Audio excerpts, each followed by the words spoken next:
Que GTA San Andreas é um jogo cheio de mistérios, easter eggs e referências, isso nós não temos dúvida. Aliás, por causa de vídeos desses temas, é que o jogo teve mais reconhecimento de seus mistérios e obteve essa fama. Esse tipo de assunto é muito curioso de fato, e ele vai aparecer para nós uma, duas ou em bem mais situações dentro do jogo, que nos deixam com dúvidas. Geralmente um mistério ou referência vai aparecer em determinada missão da história. Há missões de alguns personagens estranhos, que podem estar cheios de referências e curiosidades que poucos jogadores vão perceber se elas tiveram alguma influência de filmes ou de algum acontecimento na realidade, ou se possuem algum detalhe escondido que poderia explicar muitas coisas misteriosas da história do próprio game. Por isso, se quiserem saber ainda mais curiosidades de GTA San Andreas, fiquem ligados, pois o vídeo só está começando.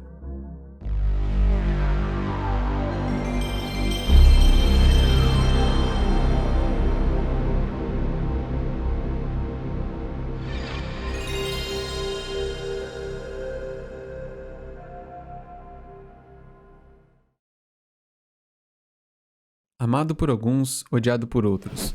Esse é Mike Torino, o personagem mais misterioso e possivelmente um dos mais perigosos de GTA San Andreas. Sua personalidade, seu círculo social e sua rede de contatos são muito bem escondidos de nós durante o jogo todo. Essencialmente existem muitos detalhes pequenos nessas missões secretas que fazemos para ele, e em muitas coisas que ele nos diz. Algumas citações dele são sobre guerras e agências inimigas misteriosas que nos deixam com dúvidas da intenção de Torino e se as missões realmente vão ter impacto na história do jogo. Algumas citações dele envolvem polêmicas, quando diz que a história como conhecemos é uma mentira, quando fala que Hitler se matou e que os Estados Unidos bombardearam o Japão durante a Segunda Guerra Mundial. Além disso, ele menciona fatos políticos envolvendo o presidente dos Estados Unidos, George W. Bush, e o presidente da União Soviética, Gorbachev. Ainda que isso não seja o foco do vídeo, vale a pena mencionar que, assim como no vídeo anterior sobre The Truth, o período em que San Andreas se passa, 1992, é pouco mais de 3 anos após a queda do Muro de Berlim, e com décadas de disputas de poder militar entre o maior exemplo de país capitalista, Estados Unidos, e o maior país comunista já existente, União Soviética. Disputa essa que foi chamada de Guerra Fria e que acabou em 1991. É importante mantermos em mente esse contexto histórico de capitalismo versus comunismo, pois isso vai nos ajudar mais à frente a entendermos muitos fatos envolvendo a história do personagem.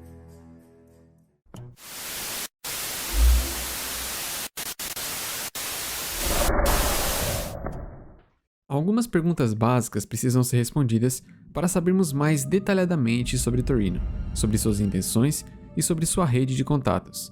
Vamos saber primeiro quais são suas ações na ordem dos eventos. A primeira vez em que o personagem aparece é na missão Oportunidade de Fotografar, que existe para uma finalidade: identificar quem está fornecendo coca para os balas em Los Santos, após César rastrear um carro deles indo para Angelpine. No local veremos que outras pessoas estão envolvidas nesse negócio, mas Ryder é o único conhecido de CJ que aparece lá. Ele representa o Big Smoke e os balas naquele encontro. Já na missão de nome Dizzy, é revelado a CJ que o nome dessa organização é Local Syndicate. Um ajudante de Woozie menciona os nomes que conhece: T-Bone Mendes, que é a força bruta da organização e líder dos rifas; Dizzy, um cafetão e dono de um clube na cidade e que ajuda a fechar as negociações; e Torino, o qual não sabe seu nome até então, mas sabe que ele comanda as coisas. Bom, mas como Torino conseguiu esse poder e influência para ser o líder do Local Syndicate, já que o jogo não explica com detalhes? Com essa necessidade de entender coisas que a história do jogo sozinha não foi possível de nos mostrar, é que existe um vídeo de 21 minutos e meio chamado The Introduction, mas vamos focar em um trecho dele apenas.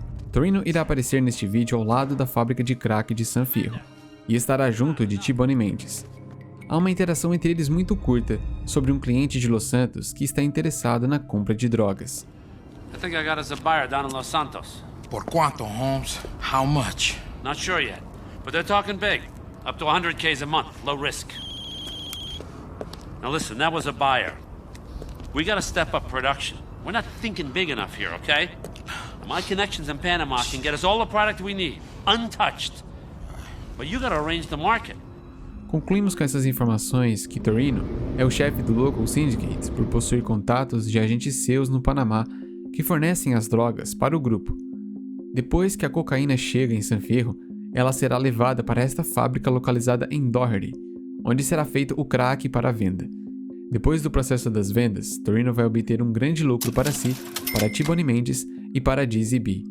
Na arte eu coloquei todos os três com os recebimentos no clube de Dizzy, já que é o local central das missões do Local Syndicate. Mas uma coisa que não ficou clara ainda é: quem seria a grande fonte do lucro da organização de todos os clientes? Ou seja, quem seria então o maior cliente do Local Syndicate? Sem mais nem menos, Big Smoke é seu maior comprador, pois é o que César menciona na missão Rei em Exílio, dizendo que Smoke manda um carro para San Fierro e volta de lá carregado de drogas.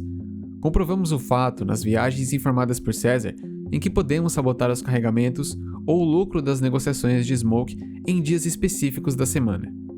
Vale reforçar novamente, pessoal, que a presença de Ryder nas missões Oportunidade de Fotografar e Pier 69 representa as negociações de Smoke e balas com o Local Syndicate, que estavam acontecendo. Mas após vários eventos, toda essa rede de San Fierro com Los Santos acabou.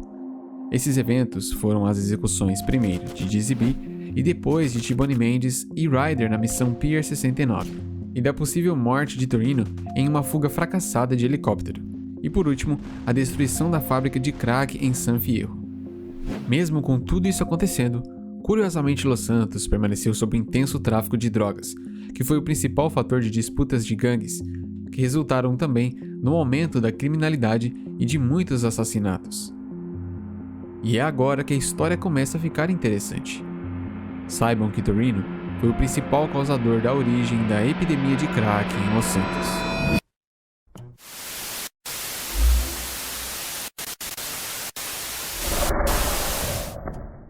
Os negócios de Torino em San Fierro estavam acabados de vez, após o fim do Local Syndicate, mas ele teve certo interesse e buscou contato com o CJ em outra etapa do jogo, com objetivos um pouco diferentes de antes.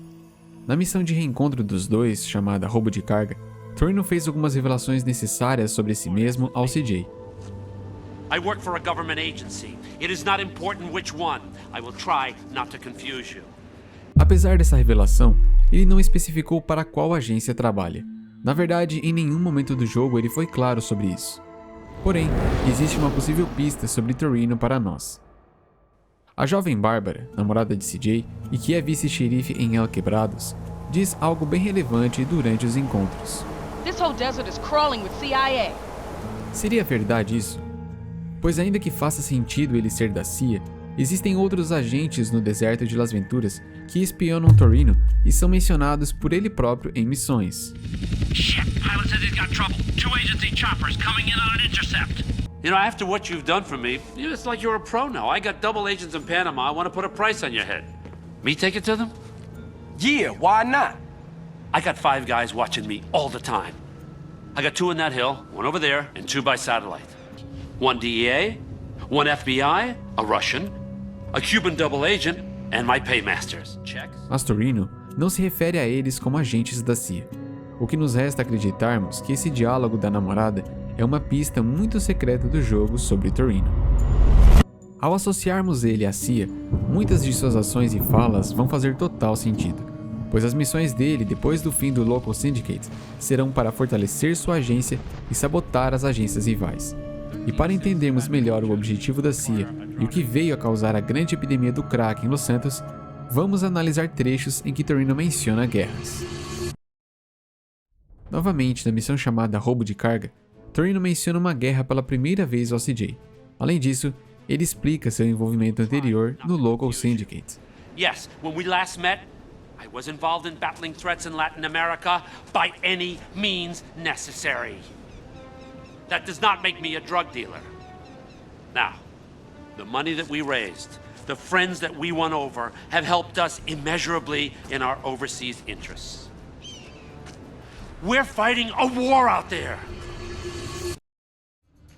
Em certo momento do jogo, ao sintonizarmos na rádio WCTR, podemos ouvir a locutora do programa de notícias mencionar uma guerra no exterior com um pouco mais de detalhes. Vamos ouvir. And finally, in foreign news, a suspected U.S. agent was caught in Panama selling weaponry to right-wing guerrillas, causing a major incident. Mas o assunto não para por aí, pois Torino voltará a mencionar mais outra guerra na missão chamada Penetra ou Stowaway, na qual CJ precisa destruir um avião enviado por outro departamento que está carregado de minas terrestres. Essas minas seriam jogadas no Oriente Médio e causariam grandes problemas para o governo norte-americano. A intenção dos rivais de Torino, segundo ele, seria de financiar ditadores militares em troca de contratos de armas, na intenção de ajudar na situação do exterior. E novamente com as notícias da WCTR, detalhes interessantes sobre o envolvimento da agência de Torino com a guerra na América Latina são informados. In foreign news, a heavily discredited former dictator in Latin America is claiming a U.S. government agency sold him weapons in exchange for drugs that are now being sold on the streets of our cities. Government officials strongly deny the claim. Why would we do something so crazy? We don't need drugs. We have good hookups already. Besides which, do you know how much cocaine is needed to buy a helicopter? It's more than I can snort. Essas notícias da WCTR expõem para nós jogadores fatos detalhados e muito interessantes que se ligam aos assuntos mencionados por Torino. Além disso, um dos fabricantes de crack que aparecem em missões do jogo menciona a agência da CIA e diz ter amizades no governo. We have friends in the gobierno. Narcotraficantes would kick your ass. I'm CIA trained, pendejo. Percebem a grande conexão de Torino nisso tudo, pessoal? Tanto suas falas, como o programa de rádio e as breves menções de Torino juntas esclarecem para nós que o governo norte-americano enviava armas para guerrilhas de direita no Panamá e, em troca, esses contatos de Torino forneciam a cocaína, usada em San Fierro para as vendas do Local Syndicate. Já entendemos toda a ligação do tráfico em San Andreas por parte de Torino, mas para entendermos a teoria da origem da epidemia de crack, há alguns detalhes cruciais que precisamos nos atentar na vida real. Pois sim, os eventos envolvendo o personagem Torino foram inspirados em fatos reais, por incrível que pareça.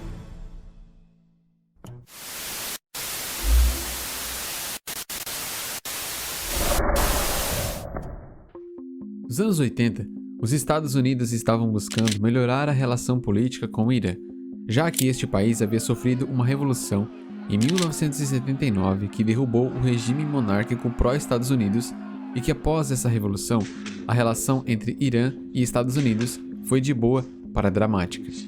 A saída que o país norte-americano encontrou para ter uma boa relação novamente foi através da venda de armas para o Irã utilizar na guerra que estava tendo com o Iraque naquele período. E foi aí que nos anos 80, milhares de armas foram vendidas ao país iraniano, que incluem milhares de armas antitanque, além de mísseis de vários tipos e peças para outras armas. Com isso, entendemos que quando Torino menciona o Oriente Médio na missão Penetra, ele se refere, ainda que sem dizer o nome, especificamente ao Irã, ou a Israel, que intermediou a venda dessas armas norte-americanas ao país iraniano. Bom, mas bem longe do Irã, especificamente na América Central, durante o período também de 79, houve uma revolução na Nicarágua pelos conhecidos sandinistas, partido este de extrema esquerda, o qual naquele ano derrubou a ditadura de Somoza, que fora aliada dos Estados Unidos por mais de 40 anos. A administração de Ronald Reagan autorizou a CIA a começar a financiar, armar e treinar rebeldes de extrema-direita como guerrilheiros antissandinistas, que depois vieram a ser rotulados pelos adversários como contra-revolucionários, o que originou o termo Contras. Ambas as guerras aconteciam no mesmo período. Então, como os Estados Unidos buscavam apoiar seus aliados e estava lucrando com vendas de mísseis e armas para o Irã, eles, através do tenente-coronel Oliver North, desviaram parte desses lucros para financiar ilegalmente os contras da Nicarágua. Isso aconteceu no final de 85. Além disso, houve a participação comprovada de agentes da CIA na América Central, tanto no treinamento quanto no envio de suprimentos. Mas o mais chocante disso tudo é que no fim de 84, algumas pessoas envolvidas com o transporte de cargas militares para os contras estavam transportando para dentro dos Estados Unidos enormes quantias de cocaína, aproximadamente meia tonelada a cada viagem feita. Esse assunto, como vocês perceberam, foi indiscutivelmente a inspiração para a rede de tráfico de Torino em San Fierro, com a diferença que a ligação não acontecia com o Panamá, mas sim com o país da Nicarágua. Mas para quem as drogas estavam indo depois de chegarem nos Estados Unidos? Segundo uma série de artigos divulgados em 1996 por um jornal dos Estados Unidos chamado José Mercury News, essas toneladas de cocaína da Nicarágua estavam indo parar principalmente nos bairros negros de estados do país norte-americano. Um deles era Los Angeles. Por meio da rede de drogas de São Francisco, foram vendidas toneladas de cocaína para gangues da cidade. As gangues nomeadas pelo jornal eram Bloods e Crips, que compravam cocaína e vendiam como tal, ou principalmente fabricavam por meio da cocaína as pedras de crack para serem vendidas em Los Angeles. Cerca de 63 toneladas entraram no país entre os anos de 82 a 84.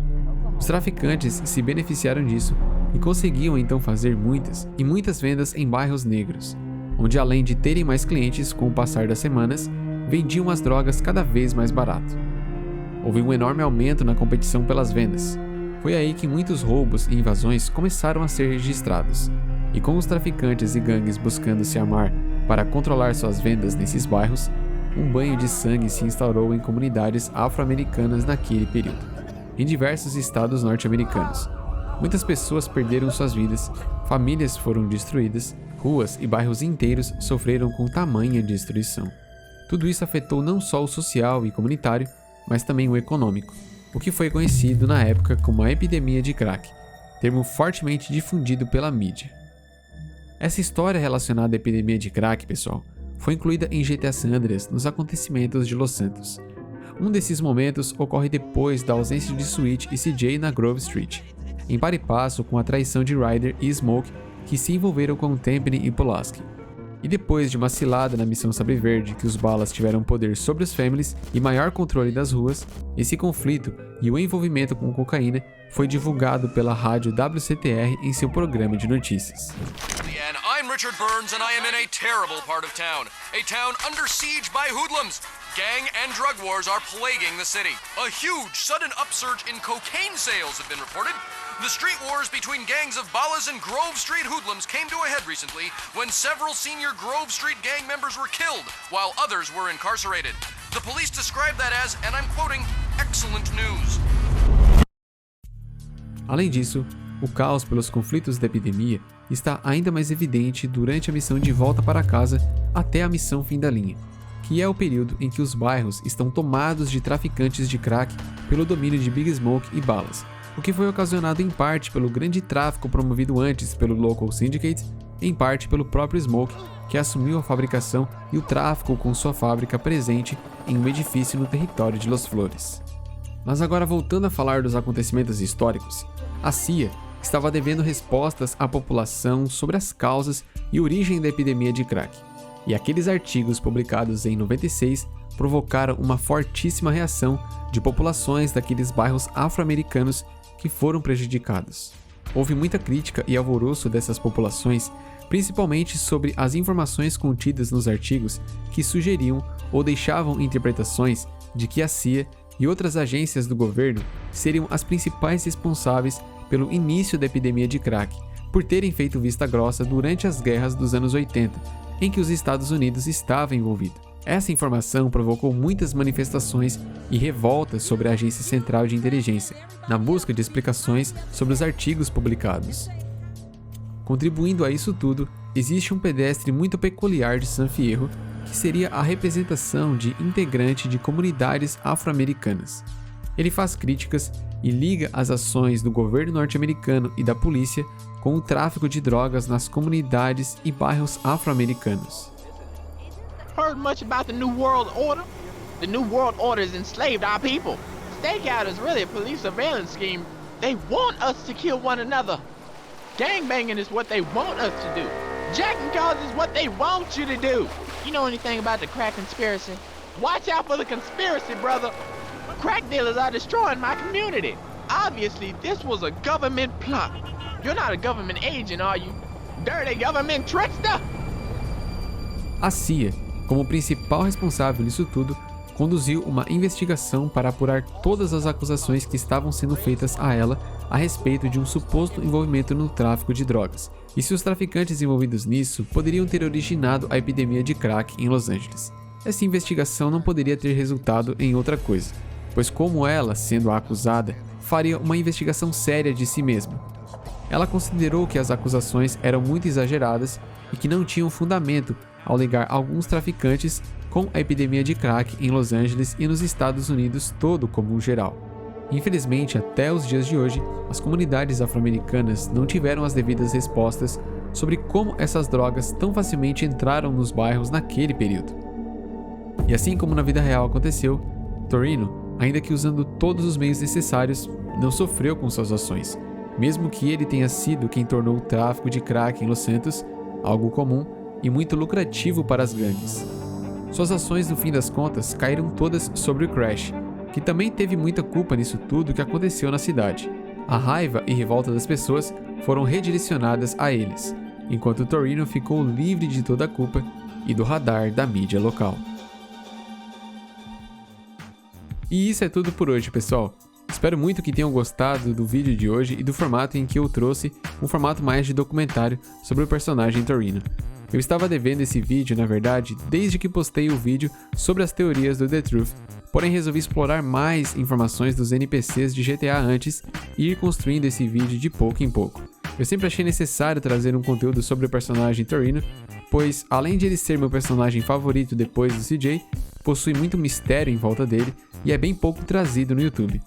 Pessoal, se gostaram, deixem um like e suas opiniões nos comentários e compartilhem o vídeo para a galera, para o YouTube saber que vocês valorizam o canal Fair. Agradeço imensamente aos membros apoiadores Pedro Sampaio, Fiscal de Like, Tatsu Immortal, Catum Prots, Gabriel Florencio, Anderson Antosi, Simas Trubo, Antigo Cheeseburg, Alisson Ferreira e Sara. Obrigado de coração, pessoal, desde os membros recentes no canal aos que já estão comigo há mais de 150 dias. Nós nos veremos no próximo vídeo. Até mais, galera!